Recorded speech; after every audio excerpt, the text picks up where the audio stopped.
Hello, everyone, and welcome to Call Your Hits, a Storm Riders Airsoft podcast.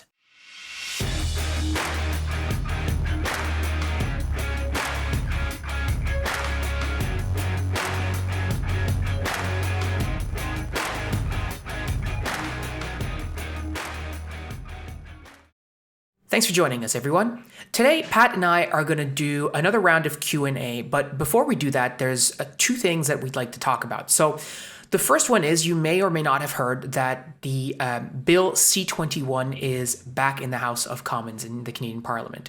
So for those of you who are just joining us and haven't heard of Bill C-21, Bill C-21 is a largely firearms-related bill that the Canadian government is looking to pass. But part of that legislation would actually reclassify airsoft guns as replica firearms. And in Canada, replica firearms are actually prohibited. You're not allowed to have them. In the past, when they had introduced this motion, it was really ahead of another election. And again, what happens in Canada is when an election is called, any work that was in order sort of drops. Ultimately, what that meant for us is that Bill C-21 went away, but the government is looking to reintroduce it, or they have reintroduced it, and they're looking to actually have it in force by the fall.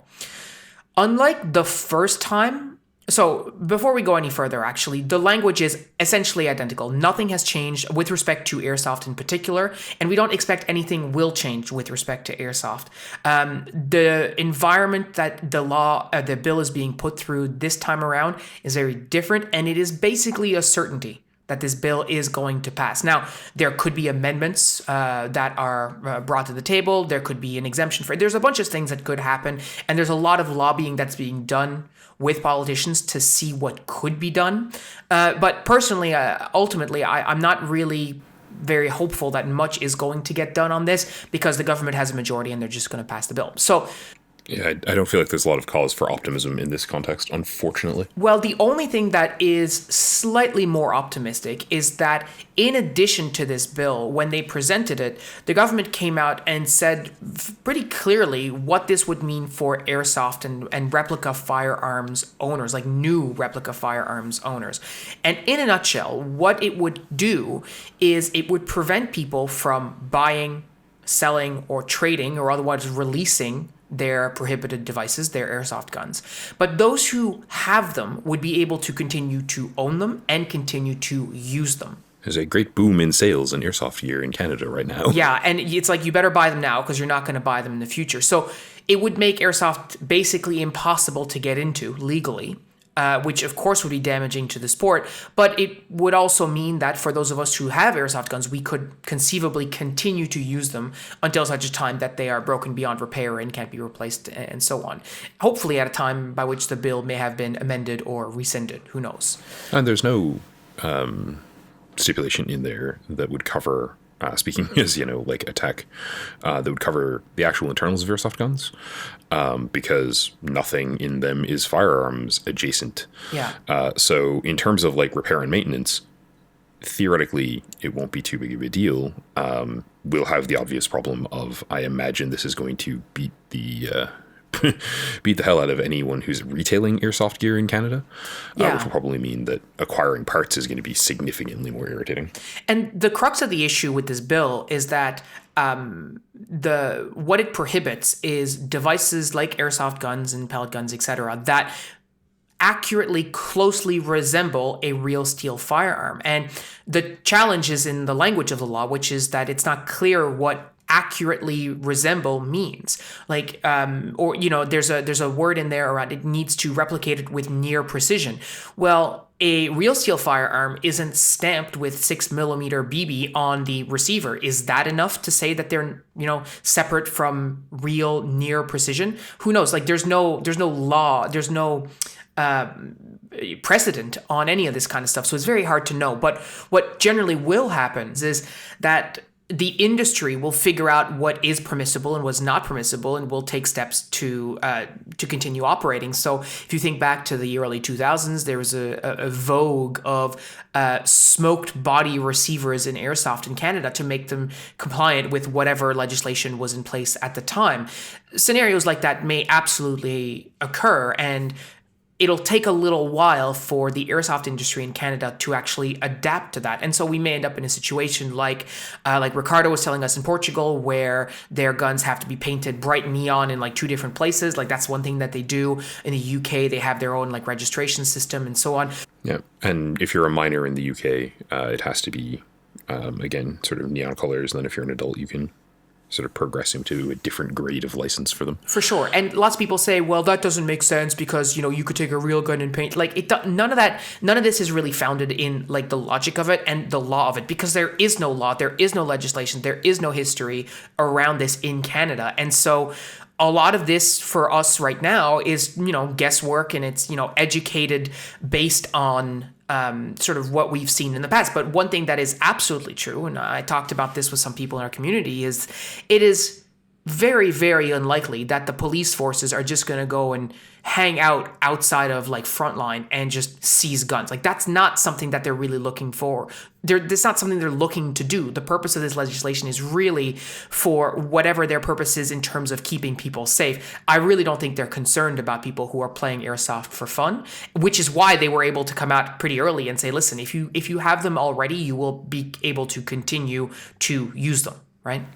I think that it's pretty clear that in the short term, this is going to damage the sport of airsoft in Canada, in terms especially of new players being able to pick up the game. But if retailers in Canada haven't sort of collectively begun to lawyer up and try to figure out how this is going to affect their business and what they can do to tweak things, I'd be pretty shocked. I think, not that I have a whole lot of factual evidence to support this, but like I think generally the issue the community at large has with airsoft in Canada that's leading to this comes more out of news articles about kids getting a hold of airsoft guns and doing daft things with them, or the fear of criminals using them to sort of engage in dubious activities, shall we say. All of which is already illegal in Canada regardless. This legislation doesn't actually change that. It just changes the availability of airsoft guns for people to do stuff like that. But I mean, the old meme of someone putting a banana in a trench coat and robbing a bank with it or whatever, like bananas are illegal as a consequence of this, which is why I said earlier that this isn't necessarily based so much in logic, which is why, like, if you are listening to this and you are Canadian and you want to do something about this, what I would encourage you to do is write to your member of parliament, write to the Minister of Public Safety, and ask them to clearly define what this means, that particular portion of the bill means, specifically as it relates to airsoft, which is what I did to my MP. And I said, listen, I understand that there's this bill. I am personally, my politics around the bill are as follows, but with this portion in particular, my concern is that it will make airsoft difficult to play, that it's unclear what is meant by some of the language, and what is your plan to clarify that and or make it possible for us to continue to enjoy the sport. And that's the angle that I would encourage any Canadians who are listening to this who want to do something about this, do so respectfully, obviously at all times, like whether you agree or you disagree with the bill or the politicians or the parties or whomever. Going in there and being rude and offensive is not going to make your point. It's not going to get you read, and it's certainly not going to get their office to give you a call back to discuss it with you, right? You want to be collaborative.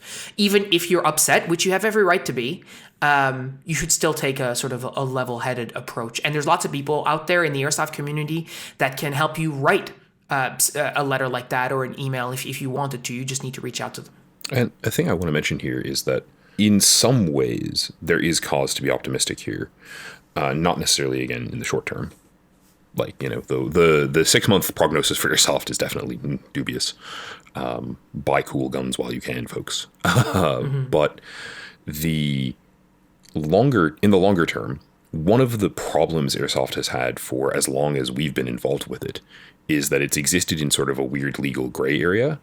And creating this law forces the government to respond to lobbying efforts and lawsuits to adjust it, because it now has a legal status. And once a thing has a legal status, there's the possibility of negotiation within that, which means that, it's possible that the outcome will be, nope, it's completely banned.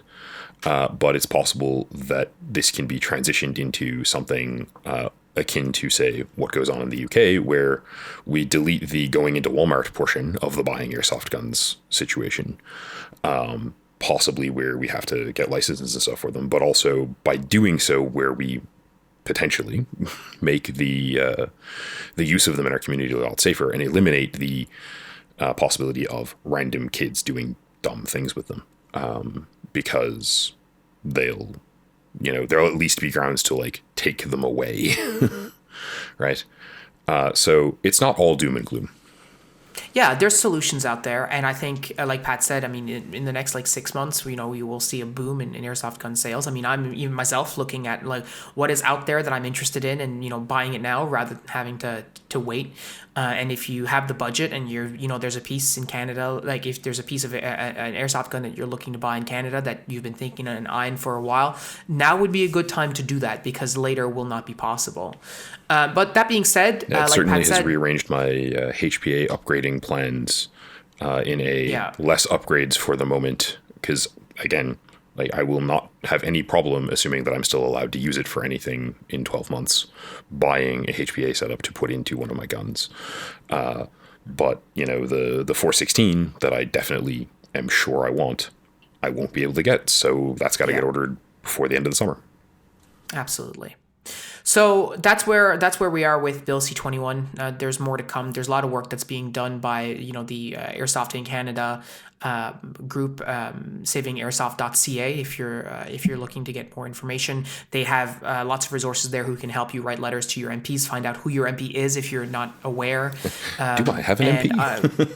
Yeah, like it's something that's really worth your time if you care about airsoft in Canada. If it's something that you want, like us, to keep doing, then you should absolutely have your voice heard. And it may or may not change anything at the end of the day, but that's how democracy works, right? You need to have your voice, you need to use it, and if people disagree and the majority disagrees, well, unfortunately, that's how it rolls. But if you say nothing, you will never get your voice heard. So you should absolutely take the time.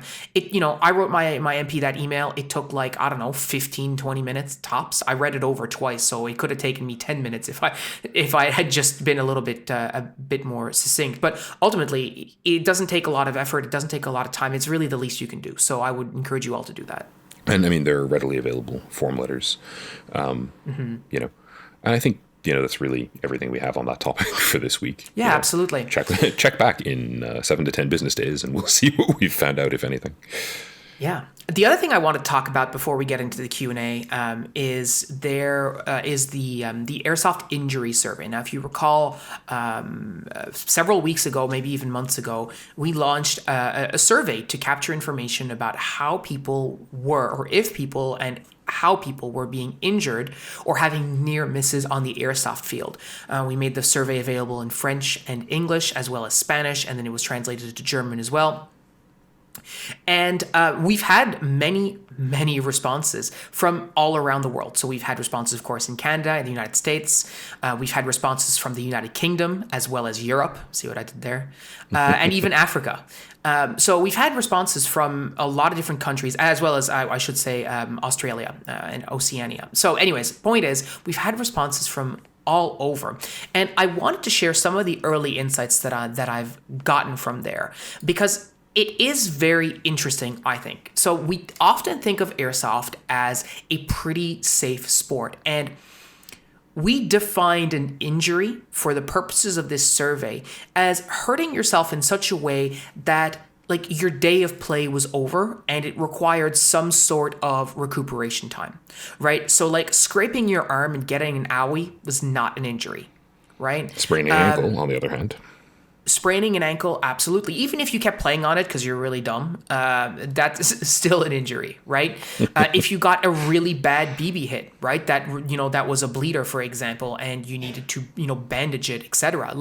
Those would be considered injuries. And so what we were trying to see is firstly, how often were people being injured, and then what were the most frequently injured places. And what we found in the survey is that approximately 40%. So, I'm going to interrupt because I haven't heard this yet, and I just want to put in my bet. Sure. Buy good boots. Go. Okay. All right. So, out of all the respondents, again, internationally, 42% of respondents have suffered some sort of injury playing airsoft.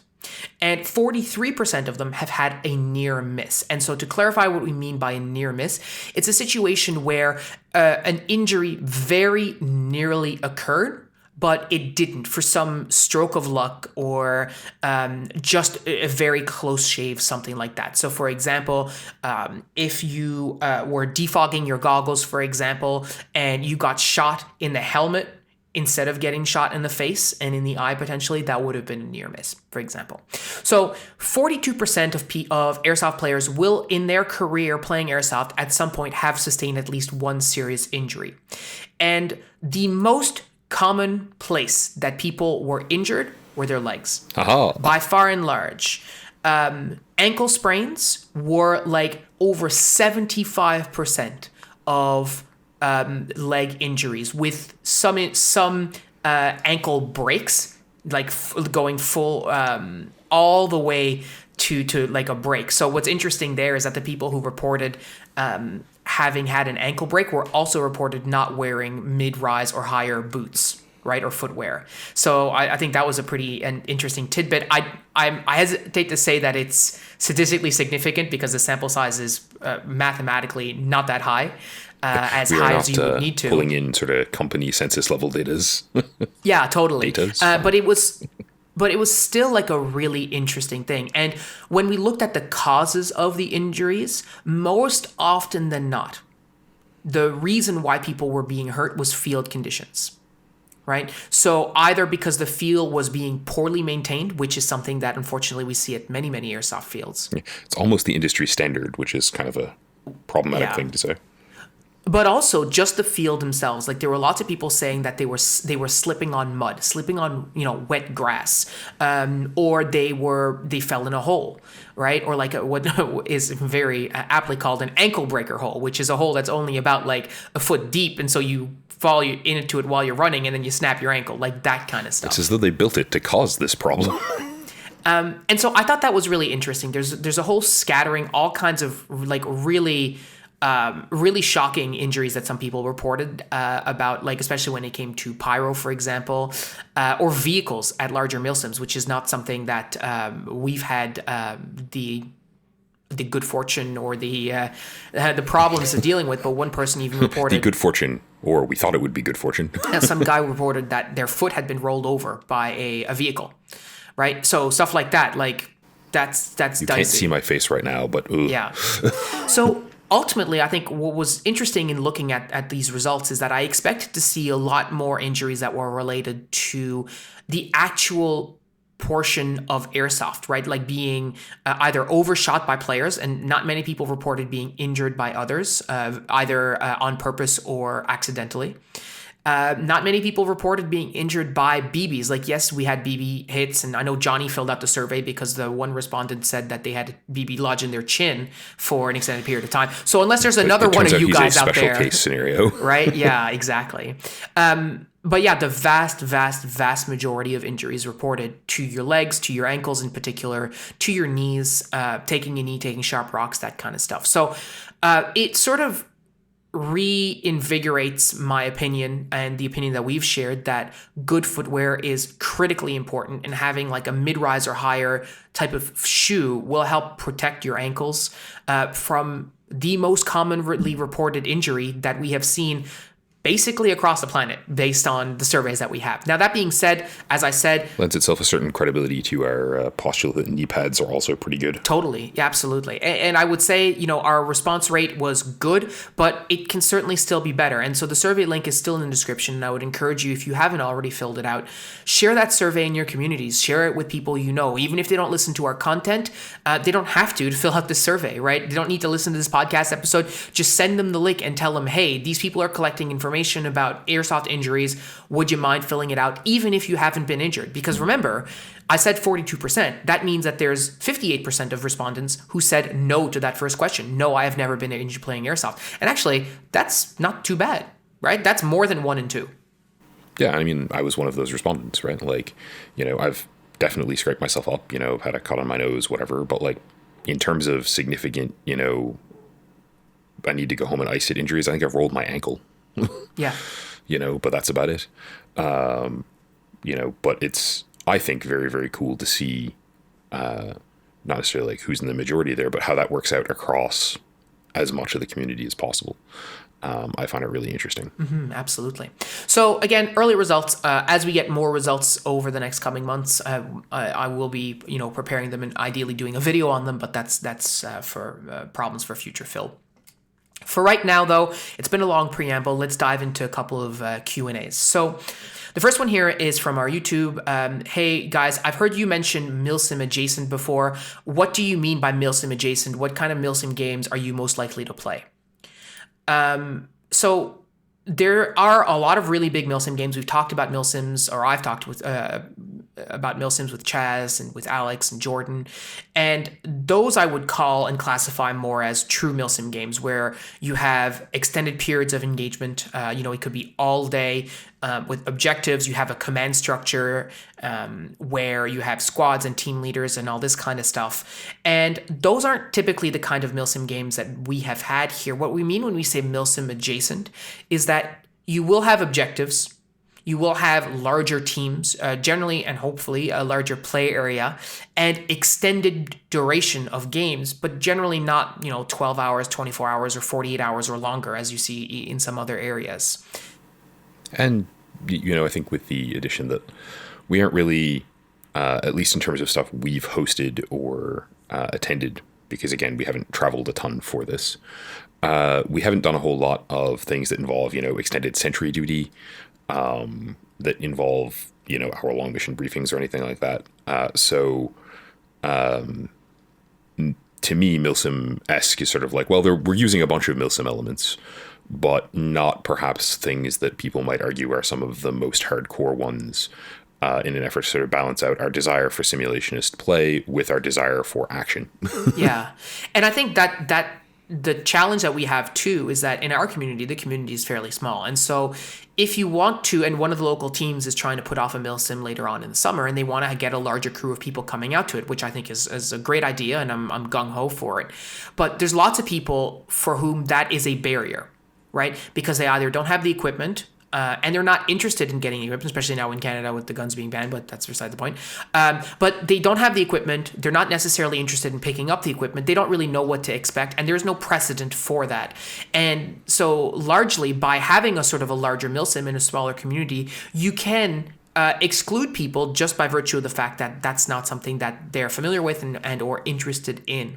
Again, not to say that we're not interested, of course we are, but if I think about some of the renters that we see at Frontline, like that's not going to really appeal to them. And we sort of need them. If you want to have a game with 40 people, you're gonna rely on having some of those numbers too, right?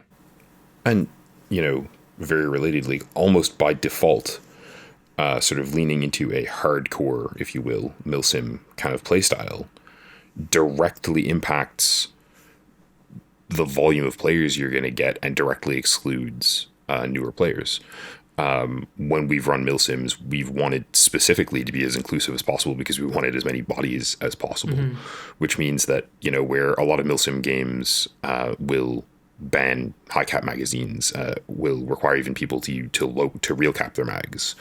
That's just not feasible for us. Yeah, because there's lots of players who are playing and they got 2 mags for their guns. That's it. They're both high caps. Done.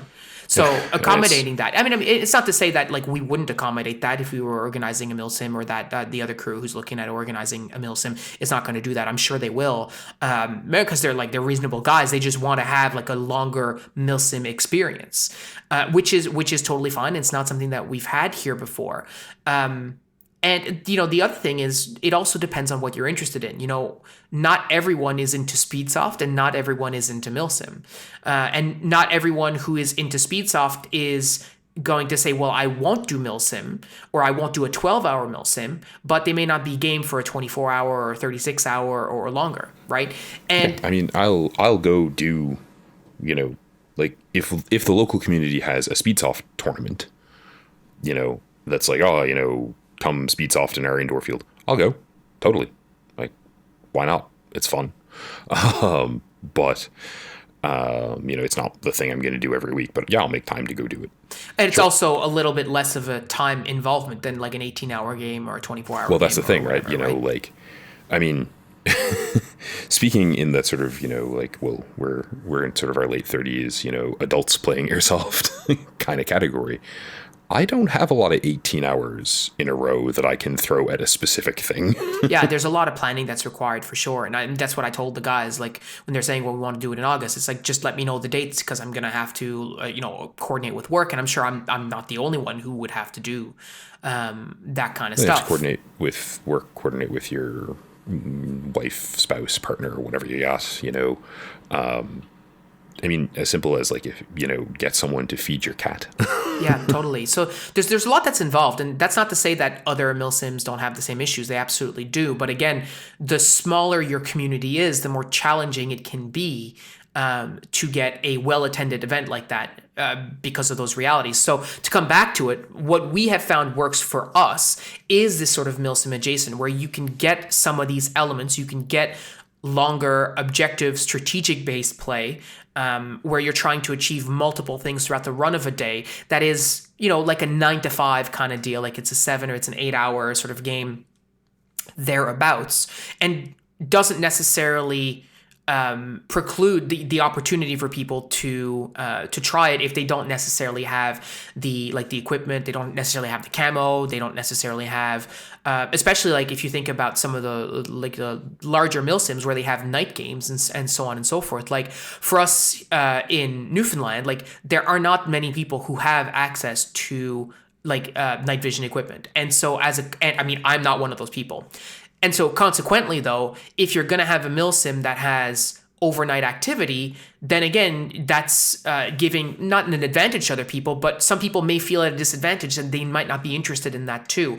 And if you're having a true milsim, right, like a hardcore absolute milsim, you don't stop at night. Why would you, right? Activity continues at night. That's how it's supposed to be.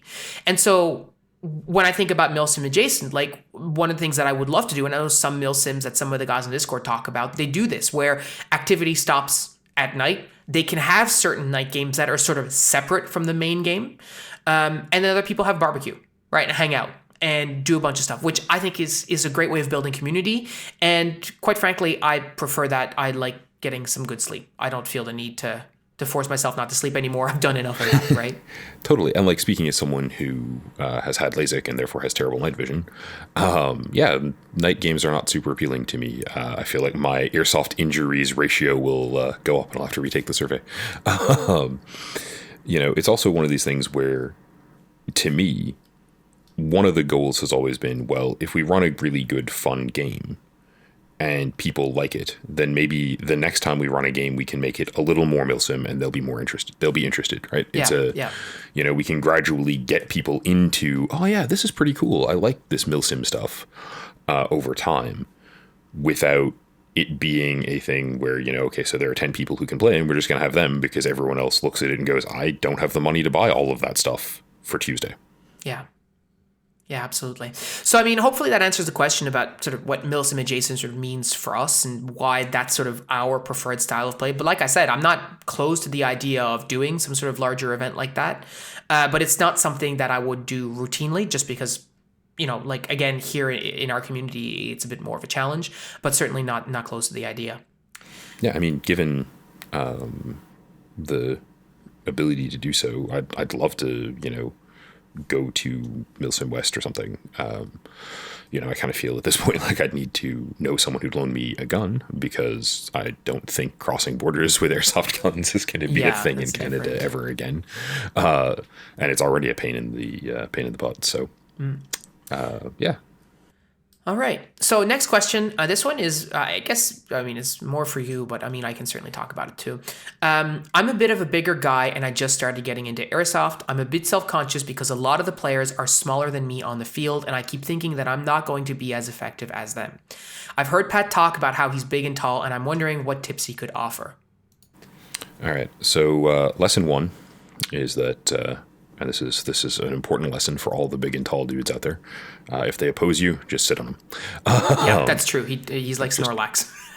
That's true.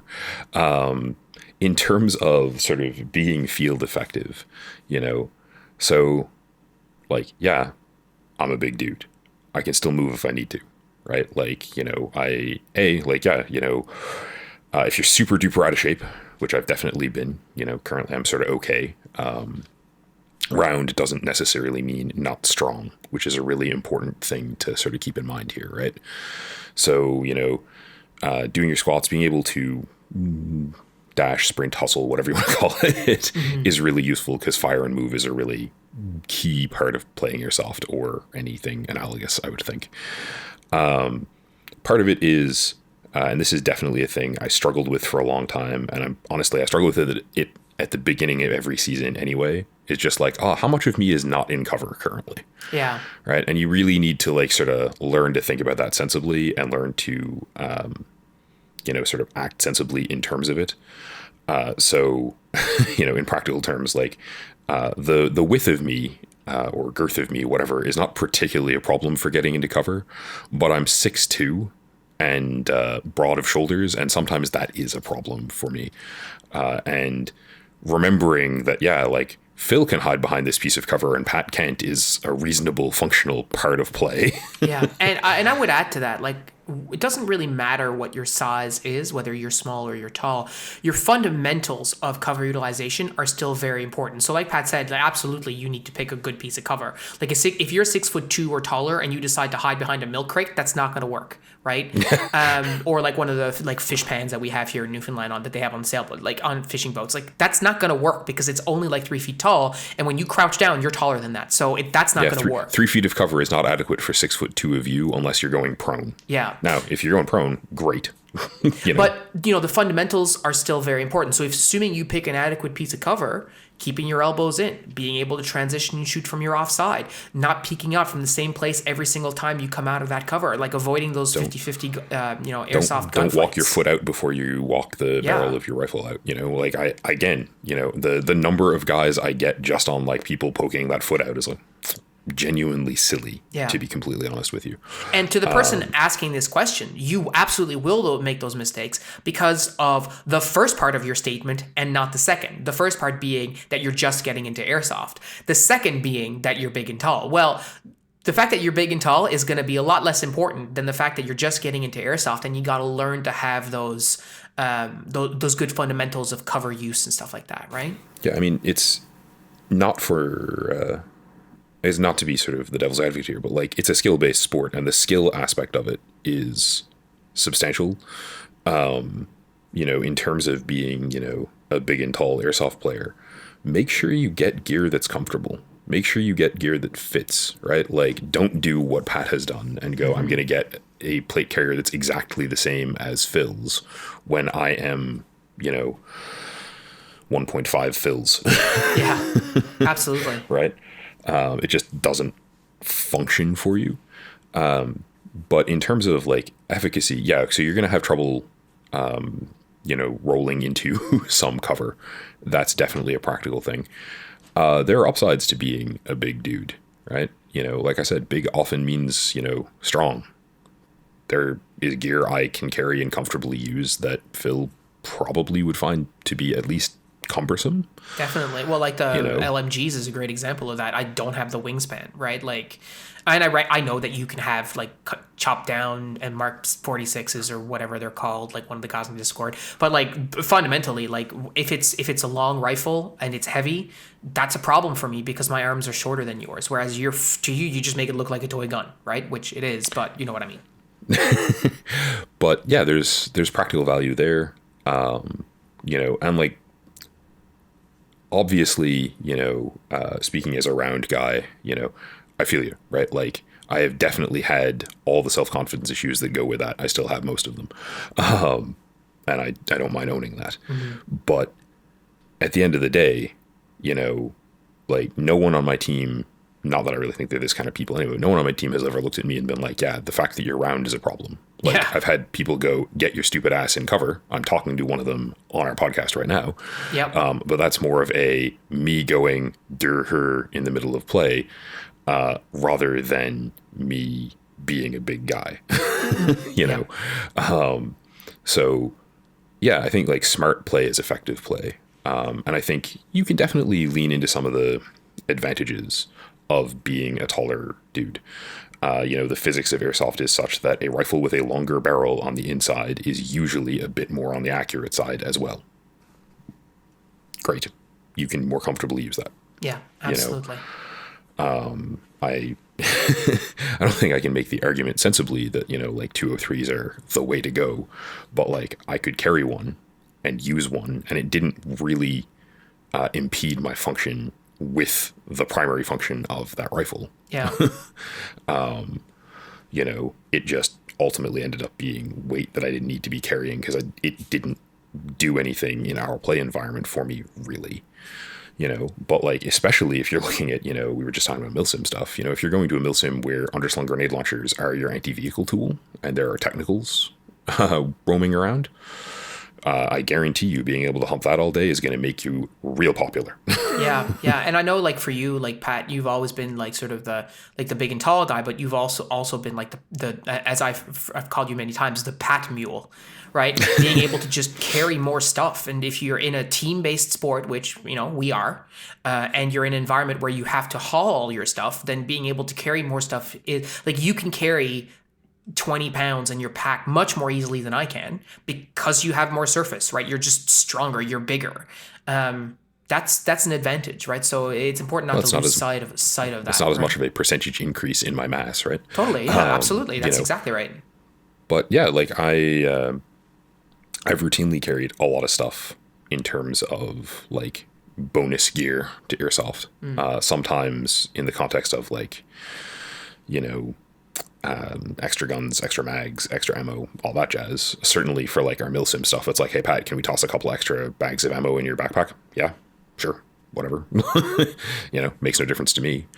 But also like I carry a first aid kit on my chest rig. There's more chest rig. Yeah, totally.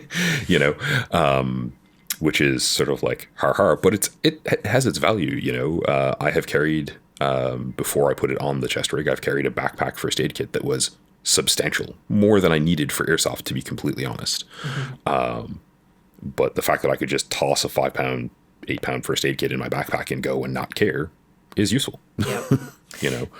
But like even in play, the fact that like if I'm running the LMG, I don't need my mags, really. Like I could run the LMG in a battle belt and be completely fine. I still run my mags. I wanted to come back briefly because you mentioned earlier, like, going prone. And one of the questions that I had for today is going prone actually good in airsoft? Do I actually need to go prone? And I think this ties in neatly with what you just said as well, because if you're a big and tall dude and the piece of cover that you have in front of you, and it's the one you must use, assuming you can't use something else, is not going to cover you if you take a knee, well, then you must go prone, right? Otherwise, You're just leaving yourself exposed. And we've talked about before, like there's a lot of advantages to going prone in airsoft, not least of which that the hop up on the airsoft guns causes BBs to rise before they go straight and eventually fall. And if the person is close enough to you, then the first few shots might actually sail over your head, right?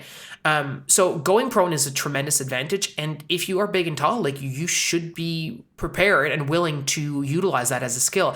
I'll tell you, like even the last game that I played, the fact that I went prone and crawled from one piece of cover to the other was the reason that I got to that better piece of cover. And if I hadn't done that, if I hadn't been willing to crawl, I likely would have gotten hit. So, I mean, like, why wouldn't you do that? The deck is your friend. Yeah. I mean, realistically, I think that's sort of true of everyone. But yeah, especially if you're a big, tall guy and you're like, well, I have trouble sort of getting prone and then getting back up quickly. Mm-hmm. Okay, well, we talk a lot about sort of things to do in airsoft that are practice, ready ups and stuff. Because I'm aiming this at, I have no idea what your fitness level is. And there have definitely been points in my life where I like big and round and hard. Getting up from prone with a Mark 46 was a pain, but do it. Like practice that at home, right? Do some push-ups, sure. Also do some getting up with my LMGs, right? Yeah. Getting up with my rifle in one hand, so one hand taking me off the deck. Because, I mean, part of it is, fitness. Part of it's also just sort of understanding your body mechanics. Like there are ways to do that are quicker and better. And I'm not going to tell you how to do it. There's an entire YouTube of tactical shooters who will do a better job than me. But that's actually a thing. Yeah. And fundamentally, like the more you do it, the more confidence you'll build. And once you have that confidence, you'll start utilizing it. It'll become second nature. And trust me, like you don't need to get up from prone as fast as you think you do. Like you'll be doing drills at home and you'll be trying to crank it out. And then when you hit the field, you're not going nearly as fast, but it's fine to go at that speed and get yourself out of cover. It's still leagues ahead of where you were before. And leagues ahead of, I would suspect, most of the people who are in the field because you're putting in the work and they're not, right? And I also got to throw out there, it is like if you're working with a team, right? If you were providing the base of fire, which kind of leans into some of the, okay, so you've got a longer rifle with better range, you've got an LMG, you've got something, big and chunky to work with. If you were providing the base of fire and you're just hitting the deck, your teammates are maneuvering around you.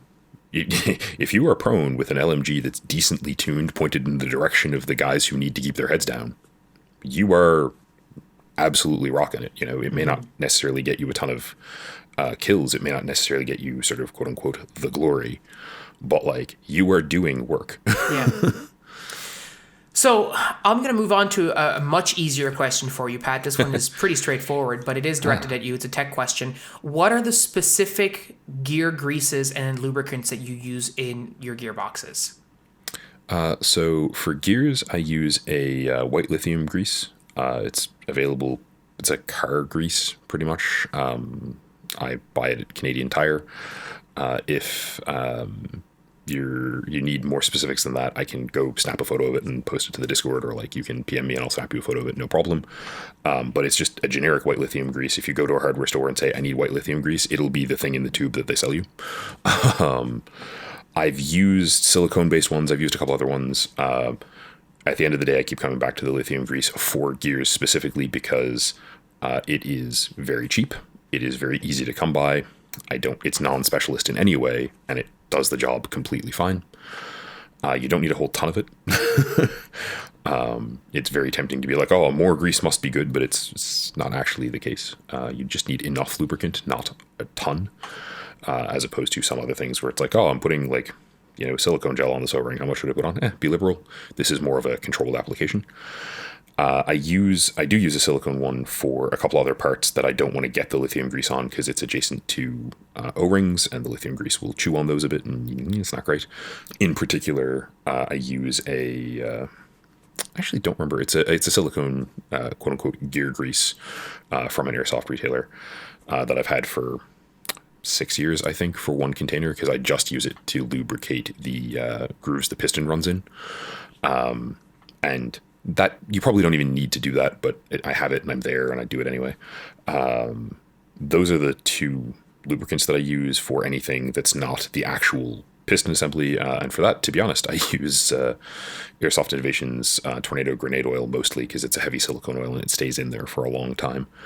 There are other things you can use. I've used a medium weight one as well. I prefer the heavy because it lasts a little longer. But yeah, those are the three lubricants I'm putting in my box. If you're listening to this and you are, I don't know if this question came from the Discord or from YouTube, but pop on the Discord. I'm a terrible lurker, but just at me and I will happily direct you to like the specific products I use. But they're not anything fancy. Cool. All right, and the last question actually came from the Discord question of the day, but I thought it was interesting, and I didn't answer it on the Discord because the last weeks have been insane. But that's beside the point. The question was, what knowledge or skills have you gotten from your job or other hobbies that helps you out in airsoft? I thought that was a really interesting question. That is super cool. And so, because we often talk about like, what is airsoft giving you in your, in your day job and all this kind of stuff, and I think I've talked myself about how airsoft has helped me with leadership, but I think leadership in my workplace has also helped me with airsoft, like how to deal with people, right? How to encourage people, how to give them feedback in a way that is not offensive, right? That is going to be ideally well received, right? And it's funny because Phil taking that stuff from his work into airsoft has then cross-pollinated into my teaching practice. Like the ways of couching feedback that he uses with our airsoft team have in some cases been things I've adopted because they work well with students. Yeah, and I mean, it's because they work well with people because they're based out of like respect and wanting to Yeah. help the person, right? Like rather than just tell them how great you are and how much you know compared to what they know, you're saying, "Hey, so I noticed that. What do you think?" Right? Like this is what you did. This is what I observed you doing. This is the impact of what happened. What do you think about that? And when they give you their answer, you then say, okay, well, here, cool. I appreciate that. What do you think about this? What do you think would have happened if you'd done that? Right. So those are ways that I learned to approach giving feedback and talking to people when it comes to improving their performance that I think has been really useful. But it also is selfish in a way because when you notice stuff, you can ask questions about it, and that gives you an opportunity to learn as well. So those are things that I've taken from my job, and I think that they've been very helpful in me getting sort of the right attitudes and the right the best possible environment for positive airsoft play. Yeah, and I mean, I tell my students all the time, never leave knowledge on the table, right? Like if there's information that you can acquire from people that they're willing to share, awesome. You know, it's going to sound really silly, but one of the things that I've actually found really useful from teaching, like coming, what does your job bring, is the teacher voice. Yes, I would say that, yeah. And not because I, am using it to sort of talk down to or manage people, but because, I mean, having a tone of voice available to you that will sort of stop conversation is occasionally useful, but just the ability to project loudly without shouting across a distance is a really helpful skill in yourself. Yeah, I would say so. I think sort of the people management aspect of teaching definitely plays well into a team environment. If you are the sort of teacher, and I am, who prefers to collaborate with students rather than, demand that they do stuff. I think it also works out in terms of the mentoring new players, like showing people how to do things is a skill I am reasonable at. Yeah, I would say so. And so that has, I think, value in almost every hobby. I gotta give a shout out to martial arts, to Kendo and HEMA. The sort of, the mindset that brings you success in martial arts, both in terms of improving your own practice and in terms of like succeeding in sparring, is definitely useful in airsoft. Just that sort of refusal to give up, coupled with the willingness to sort of, put in as much of yourself as possible to get as much back out, is really useful in honestly everything. But Yeah.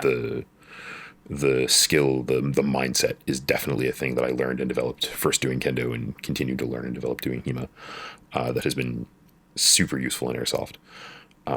We've said before that one of the things that we feel is a strength of our airsoft team is that at the end of the day, we're supporting one another, and if we're tired after an 8 or a 10-hour game, we all still have go left because we're motivated, and because we're supporting one another. Well, definitely some of that for me comes from doing martial arts, in terms of like mindset. Mm-hmm. I'd say as well, one of the things, and it sort of ties into all of this, is the idea of the after action review.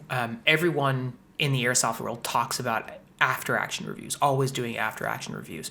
But I would say that most, or maybe not most, but certainly many places don't really do a true after action review where you look at what occurred and you talk critically about what went well and where there were lacks and why they happened and what are we going to do in future to make sure that they don't happen.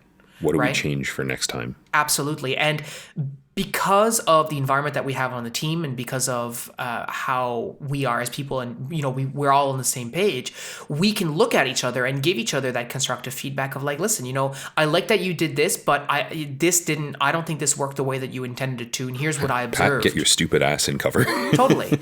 But when I read like after action reviews that were sent to me about like, for example, other milsims that for example, the organizer sent, they weren't after action reviews. They were just sort of like a recap of the day's events, basically. What did we do today? Exactly. And that's not an after action review. We call it that because that's what the lingo is. But a true after action review is when you look at what occurred and then you don't assign blame, but you explain, this is what went well, these are the things that went poorly, so that in future you can learn from those things and not necessarily make those mistakes again. Now, do we do that every single time perfectly? No, of course we don't. But that's something that I learned to do in my job, looking at, our performance from the previous day and saying like, okay, how did we do yesterday? How are we going to do even better today? right? Those are the things that when I spoke to my team at work, we asked those questions all the time. And so it's really not too foreign for me to look at the airsoft field and go, okay, how did that game go and how are we going to do better next time, right? Because it also presumes that there is a better. There's always a better, right? And that's really, really important. And I mean, coming from my own sort of workplace as well, like, teaching involves juggling a whole lot of different balls all at the same time. And one of the things that, and this is a weird skill to talk about as a teacher in some ways outside of talking to my coworkers, but like, yeah, we make mistakes, Yeah. And both owning those is really important, but also like thinking about them and not beating yourself up about them is definitely a workplace skill for a teacher. And speaking as someone who beats himself up about everything way too much in general, that was a really helpful thing to start trying to extrapolate from my work life into airsoft and my other hobbies. Totally. Well, guys, thanks so much for listening this week. Hopefully you found this conversation entertaining and educational like it always is. We're always happy to answer any questions you might have. So let us know on YouTube, let us know on the Discord, or, just get in touch with us, send us a DM at us, like Pat was saying. We're always happy to answer any questions you have. We look forward to them. But until next time, that's all we've got for you. I hope you have a great week. Thanks, everybody. Have a good one.